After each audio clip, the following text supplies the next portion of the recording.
Bisogna sapere che è un percorso difficile, che non ha precedenti, non siamo mai riusciti a concludere nulla, che di fronte ci sono gli apparati centrali che naturalmente esercitando le competenze le vogliono trattenere, è perfettamente umano, in linea con l'istinto di sopravvivenza.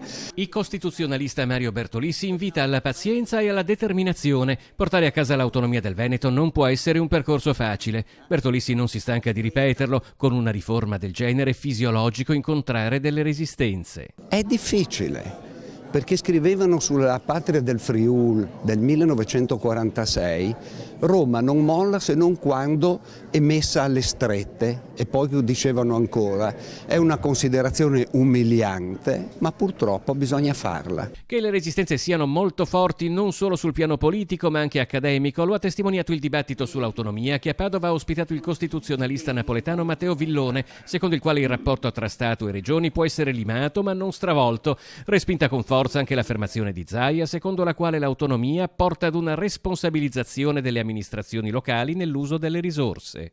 Ma io invito il Presidente Zaia a venire lui a fare il governatore, a patto che poi se non si responsabilizza abbastanza lo portiamo a Piazza Mercato e gli tagliamo la testa. Bertolissi respinge invece l'idea che la riforma crei cittadini di serie A e di serie B, al contrario adatta le amministrazioni alle esigenze. Il comunello più infimo di 150 abitanti ha le stesse competenze del comune di Milano e di Roma. Le pare che sia una roba sensata?